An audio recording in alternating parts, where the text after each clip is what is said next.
Good afternoon. I will be reading Mark 10, 2 through 9. In this book, Jesus is addressing the Pharisees. The Pharisees are testing Jesus. Literally, they're testing Jesus, saying, well, Jesus, since you do not condone divorce, why is it that there's laws that were set in place for divorce? Speaking of Moses. And Jesus had an answer for them. So I'm going to read this. It's concerning teaching about divorce. Okay. Mark 10, 2 through 9. And the Pharisees came up in order to test him and asked, is it lawful for a man to divorce his wife? He answered them, what did Moses command you? They said, Moses allowed a man to write a certificate of divorce to send her away. And Jesus said to them, because your hardness of your heart, he wrote you this commandment. But from the beginning of creation, God has made male and female.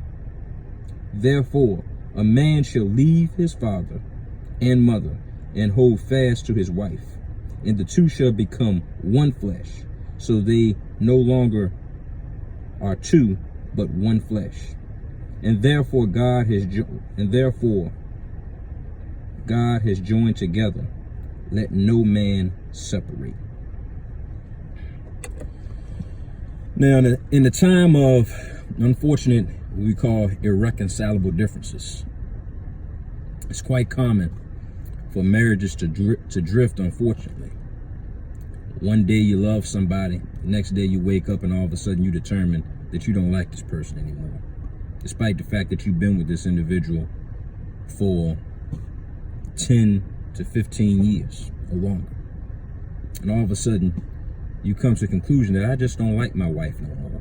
Or the wife may not like her husband anymore. Okay?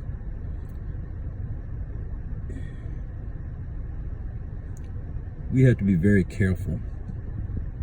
And I'm not saying that in marriages, there's not going to be any challenges. To be frank with you, there will be times that you may not like your wife and your wife may not like you. We are commanded to love.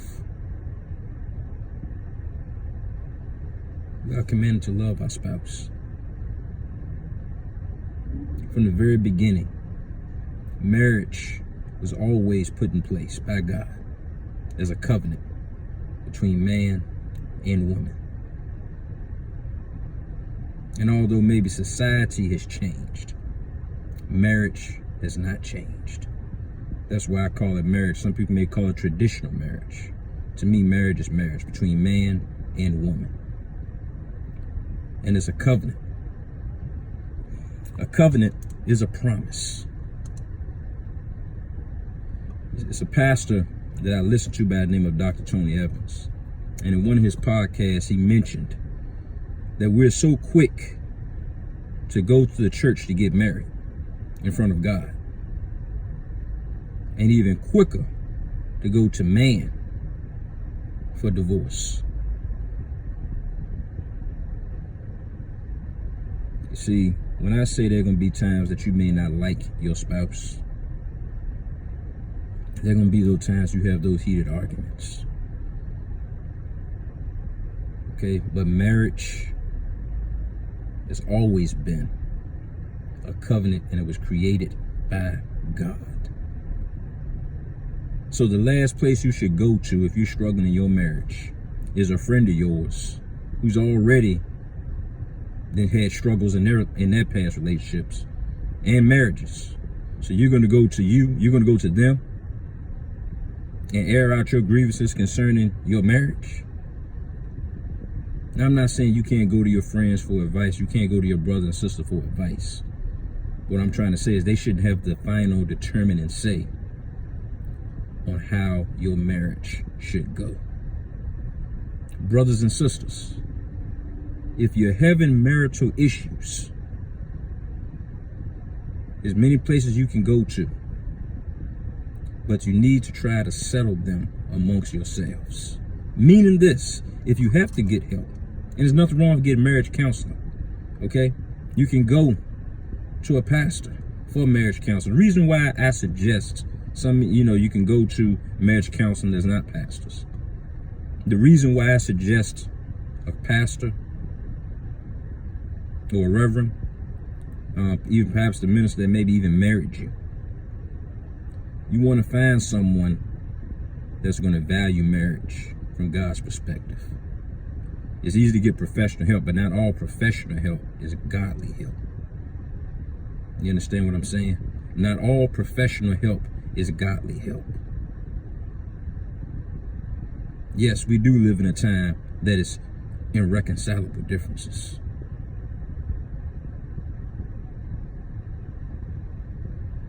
And situations that there's abuse, where the man has clearly walked away from his role and abandoned you, or your wife abandoned you. That's one thing.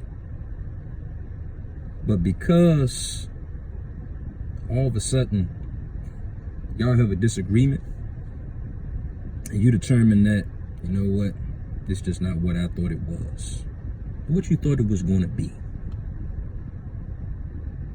You see, in a fairy tale land, you will run across those couples that say, me and my wife never had an argument.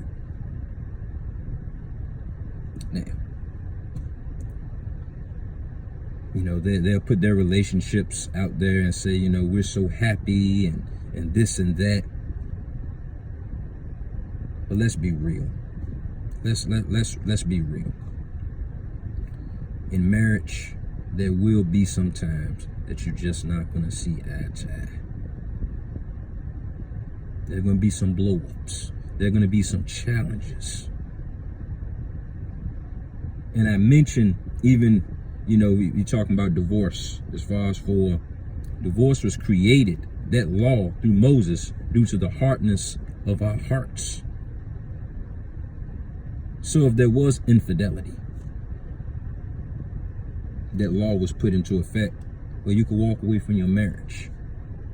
But at the very end of this verse, it clearly states how God feels about divorce.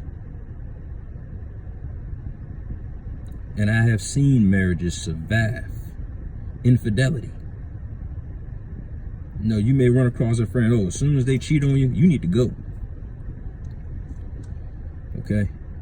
I'm not saying for that person that cheated on you, it's not hurtful. Okay? It's a lot that goes along with that as well. But marriage has survived worse.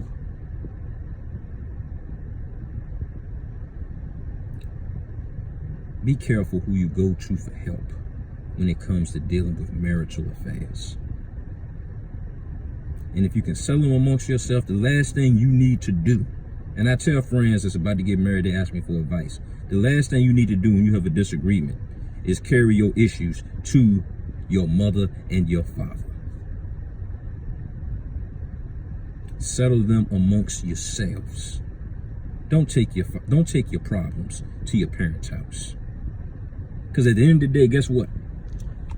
You go to mom and dad and tell them about how your husband treated you or how your wife treated you. At the end of the day, y'all can settle those differences 45 minutes or 48 hours later. But depending on the severity of your disagreement, in the back of your mom and dad's minds, or their mom and dad's minds, they're always going to see that that baby got hurt. Okay? It's best to settle your differences amongst yourselves.